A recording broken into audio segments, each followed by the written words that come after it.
Welcome to Concho Valley Crossover. We are live here at the beautiful Sunset Stadium. In the background, a great soccer game going on, or some sporting event. I don't actually know. How about that? We're not actually paying attention to what's going on behind us. We're just here. It is Monday, November 18th. We are live. We got Ryan Reynolds, Jaden Hart. I am Matt Locke. And it is still high school football playoff season, so we're going to keep talking about some high school football playoffs, especially from the point of view of Dave Campbell's Texas Football Magazine, the Bible, quote unquote, for Texas high school football. Even though we had this whole argument about it a little while ago, the Bible of high school football, we compare our brackets and what we think is going on across the state compared to what they have.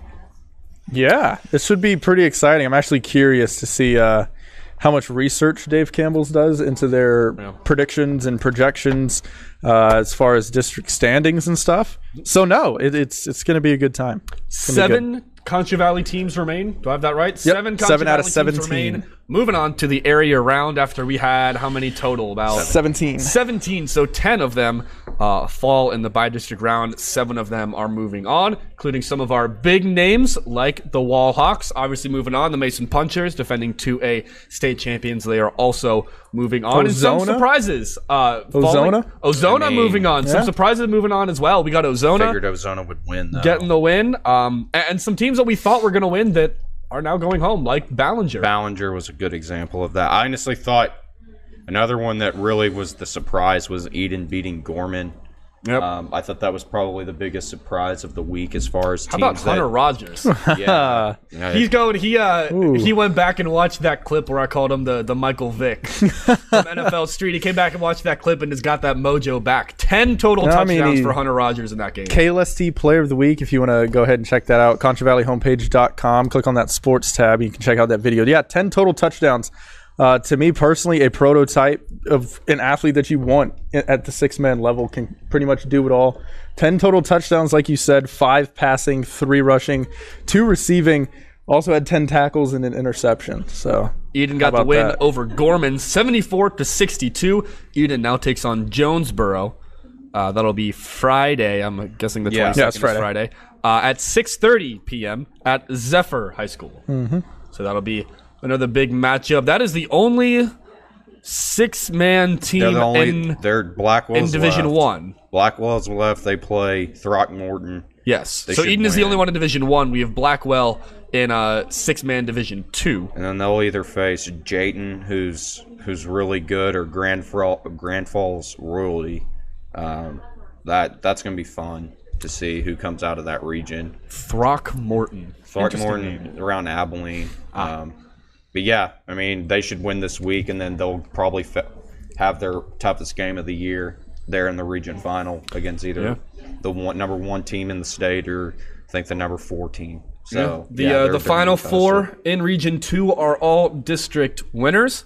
Got the winner of District 5, the winner of District 7, the winner of District 8, and Blackwell, the winner of District 6. In fact, there's only 2 teams now in 6-man Division 2 that are not district champions. I think that says Anton, runner-up in District 3, and Strawn, the runner-up in District 10, are the 2 remaining who are not district champions. Strawn's really good. Strawn is another one of those teams that they were ranked first most of the year. So kind of not surprising that they're moving on, honestly. Yeah. You bring up Throckmorton. Now, my favorite name that I think I've covered so far since my time of being here, Breckenridge Buckaroos. I was doing season pass. And kind of getting that ready this past weekend. I think I found a name that competes with the Buckaroos, and it's the Hamlin Pied Pipers. The Pied Pipers, yes. Love them. All right, are we going to dive into this stuff? So what do we want to do? Do we want to break down playoffs, or do we want to go through and do what Dave Campbell's had wrong from district? Sounds fun. Or like, what are we are we just wanting to kind of see where they're at with their playoff stuff? Because I don't know if we have access to their playoff projections. I think they make you pay for them. Yeah, they do make you pay for them, and we did not pay. And I'm not going to pay for them because, I mean, honestly, they just picked the team that's higher seed to win. Mm-hmm. I'm just being honest. Yeah. I mean, but I would love to see their computer picks. Well, see, that's the cool that like the thing that I would be more curious in would be the computer Because, I mean, let's be honest, like, having to cover as many teams in the state of Texas as there are and trying to have that all correct is extremely hard. Yeah. We struggle with the 24 that we have, knowing what they're going to be able to do. Like we said, we thought Ballinger was going to win. Childress was 4-6, but they were a good 4-6. Well, they tweeted out a picture with their personal state champion picks as well as their computer picks. Yeah. I think they do a good job for what it is. I mean, I'm sitting here, ripped them a little bit because Sterling City wasn't ranked last week, but like given what you have to actually do every single year, I mean, it's cool that they try to put together what they. I mean, it's cool that they try to put it together. My frustration is more in how literal everybody takes it. I think that's how just once society's the magazine comes out, everyone just rushes to get it and takes this as, God's written word of what high school football is going to be in Texas. Society's fault, fandom's fault. I mean, that's fandom's fault. They should just put a disclaimer, like this is all a matter of opinion based on research that coaches just send in to them. Yeah, exactly. So taking a look at what's going on for Concho Valley teams, we've got in 2A Division 2, am I in? Yes, 2A Division 1. We got Ozona taking on Post. That'll be Friday at 7 p.m. Should they win, it says Seymour. They'll take on the winner of Seymour and West Texas. Jaden is there. Is that like all? Is this West Texas High School? Yeah. I mean, I don't know. I think West Texas High School is in Amarillo. Okay.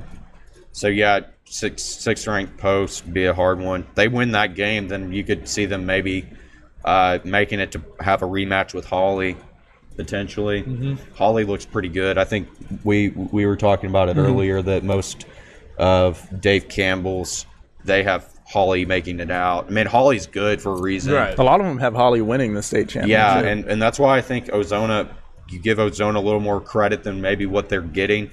They played Crane, who's a good team.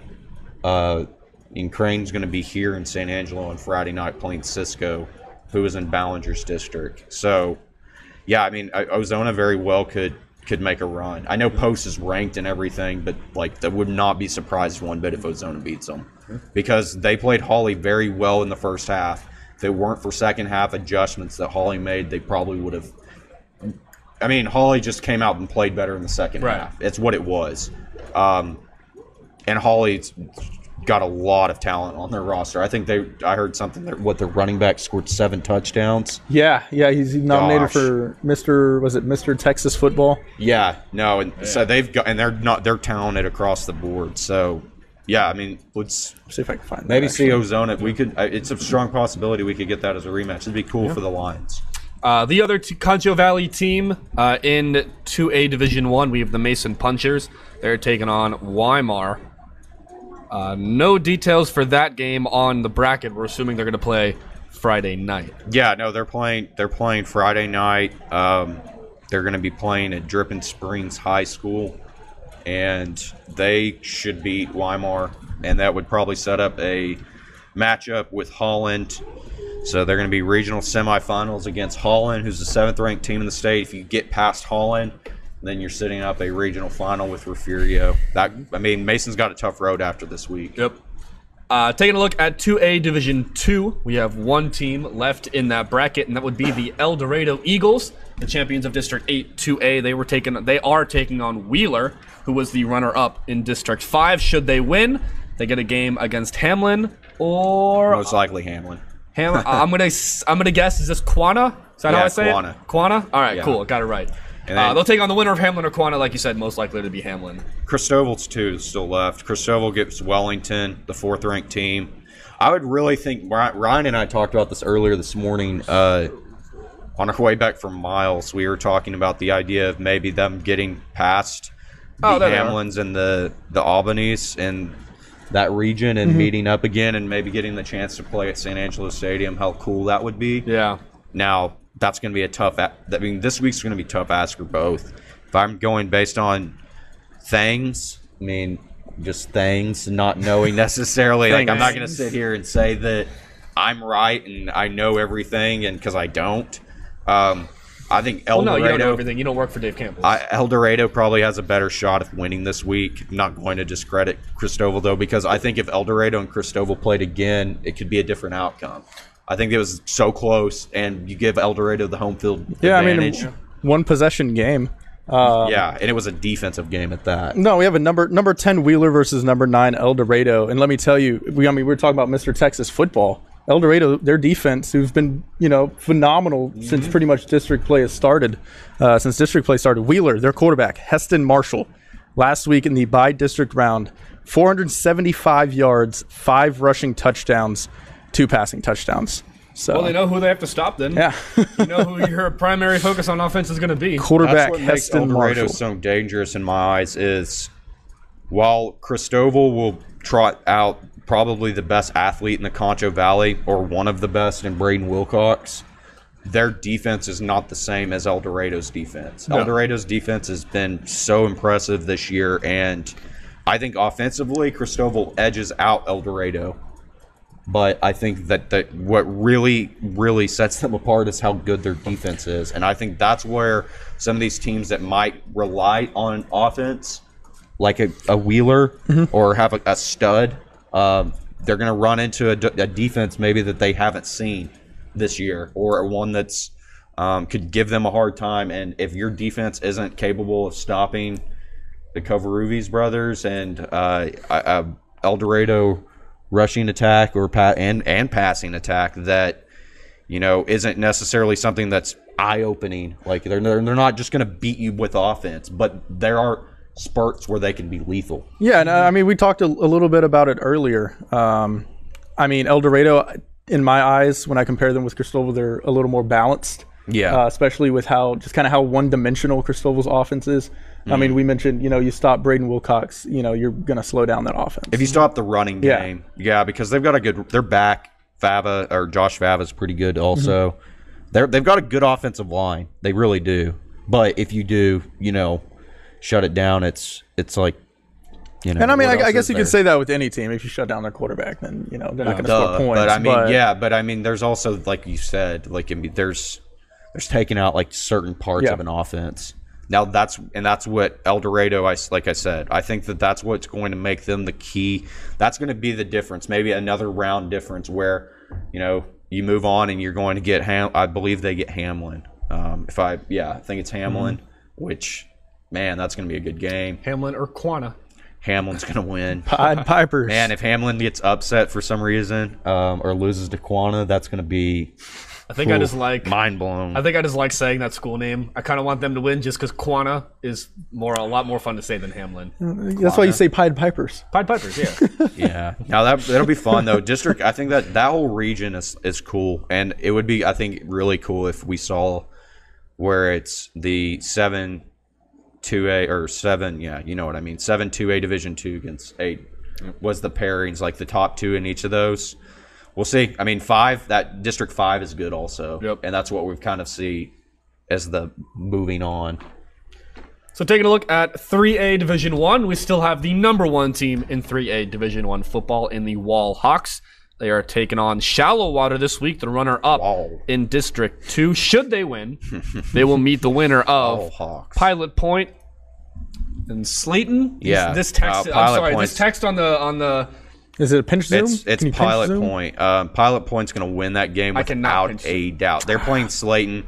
Come on, Surface. They're playing Slayton, and Pilot Point, if they lose to Slayton somehow or for some reason, then that's going to be maybe the upset of the week. That's what I'm saying. Watch all of these upsets happen because you're saying it. No, I hope so, man. I hope Wall has an easier route. I hope they play Slayton.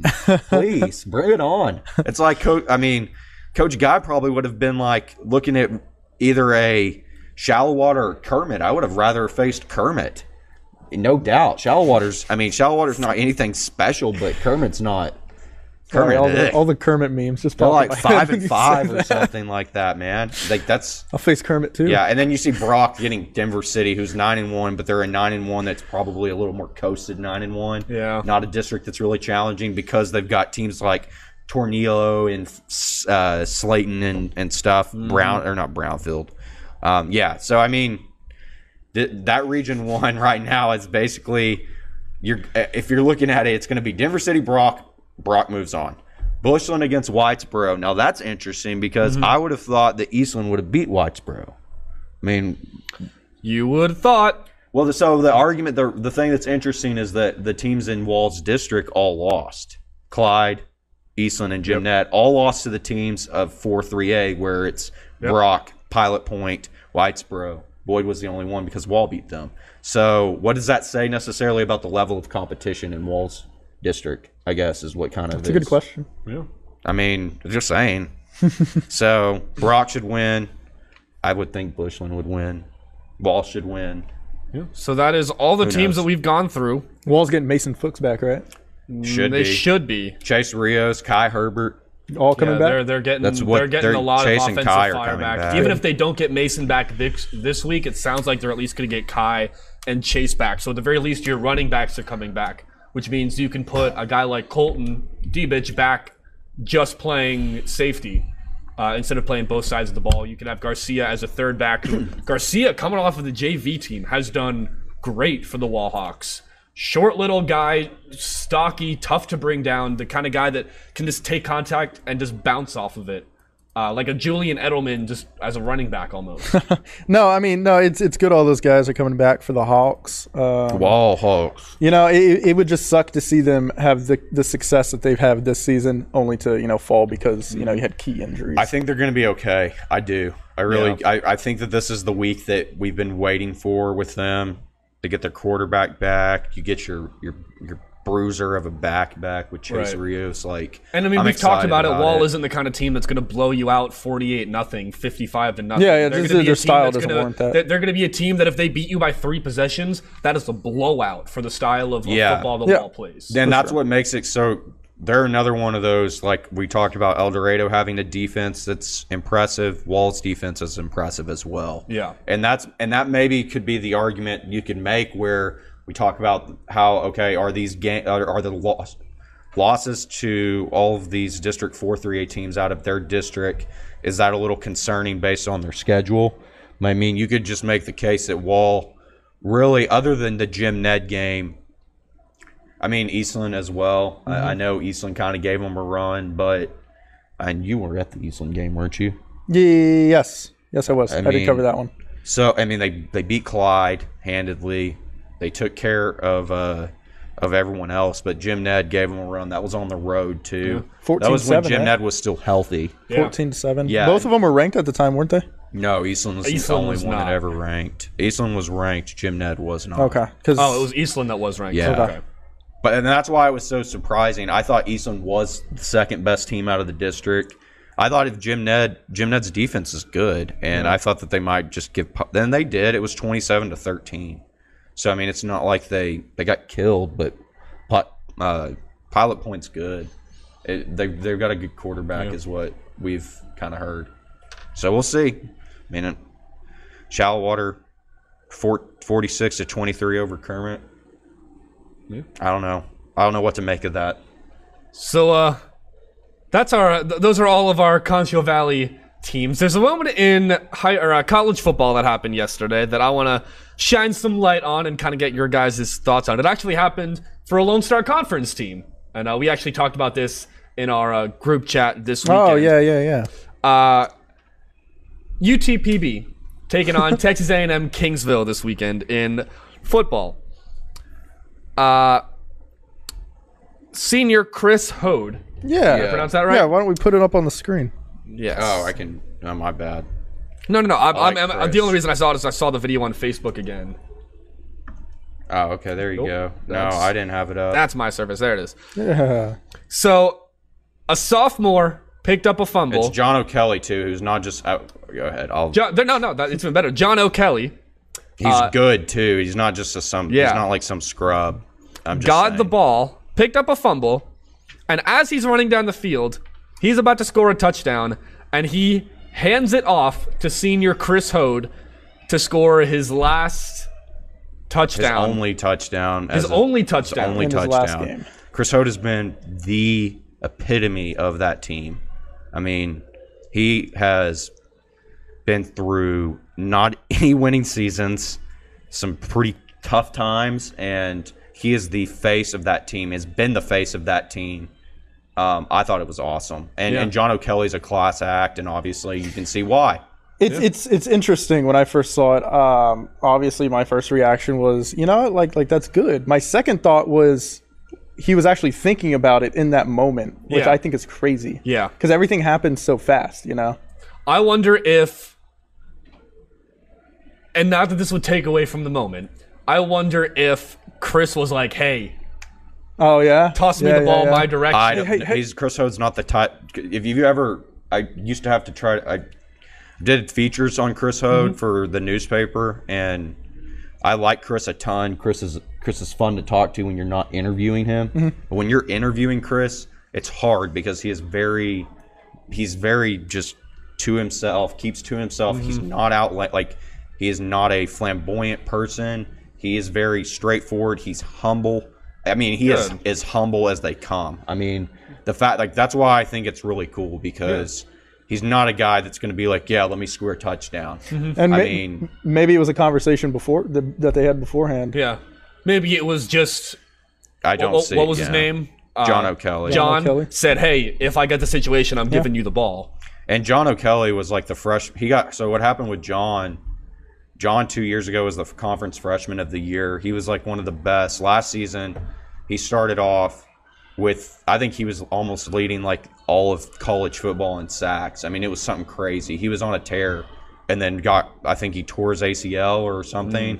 And he came back this year, just didn't have the kind of season that he wanted, or as far as statistic-wise, but still got 2 more years. Yeah. Oh, yeah. He's a beast, and I think it's more of just like leadership or future leadership, recognizing like leadership that's been there for the 4 years that he's been there. And and like I said, Chris Hode is not the guy that it would ever say, I wanted to ask for it, ever talk about it. It was probably a spur of the moment thing, to be honest. Which is impressive. Yeah, I mean that makes it even cooler knowing that. I mean, obviously we know UTPB football, but obviously you graduated from UTPB, you know these guys, and it's cool getting that insight to know that like he's not the kind of guy to be like, yo, dude, give me a football, like give me the ball. There's like not someone that if John didn't give him the ball in that moment, he's gonna run to the sideline and be like, yo, what the heck, man? No, like it's good. It's good to know that he didn't most likely at least didn't instigate that interaction. I think that makes it even better. I mean, I'm telling you, like, he is a great kid, and like after the Angelo State game, he was luckily still by the tunnel, and I was one of the only ones that I didn't get to talk to that I actually talked to frequently, and he was beating himself up because they got beat pretty bad, and he was one of the last seniors that was actually healthy on the defense. They were expected to have a pretty good defense this year, and then kids started getting hurt, and this is his senior season, and they're giving up this many points to Angelo State, and he's beating himself up about it, and he's not thrilled about it, and it's like I tried being, I didn't know really what to say. I was just like, keep your head up, man, like play it out your senior year because you don't. It's last ride, and I mean it's cool to get to see him go out like that. Because he's deserving of that. And then UTPB in that game, they put up 70 points on Kingsville, who let go of their head coach today after 5 seasons. Did they? So, that I did not hear. So there you go. So Kingsville looking for a new head football coach. Who's going to take it? Who's going to take it? They can hire with throw your name in the ring, Matt Locke. Paul Dara, Bloomsburg's former head coach. Matt Locke. My alma mater also fired their football coach this weekend. Yeah, Matt Locke is throwing his name into the for ring Kingsville. For the Kingsville job. Spread it everywhere. Guru. Every single year, they're going to be a one-loss team, and that one loss will be to Angelo State. I'll make sure that happens. Wow. Man, I'm not going to hire you as a head coach for anything. Scandalous. Yeah. I'll be the coach to give the playbook away to opposing teams. PDF it in an email. Yeah.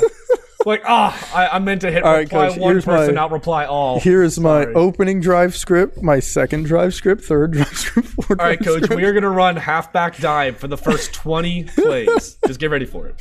And then we'll throw in a random there was an old TV show where they were told, it was a TV show or a movie, and they were told they had to like throw a football game, and so they ran a flea flicker 8 times in a row.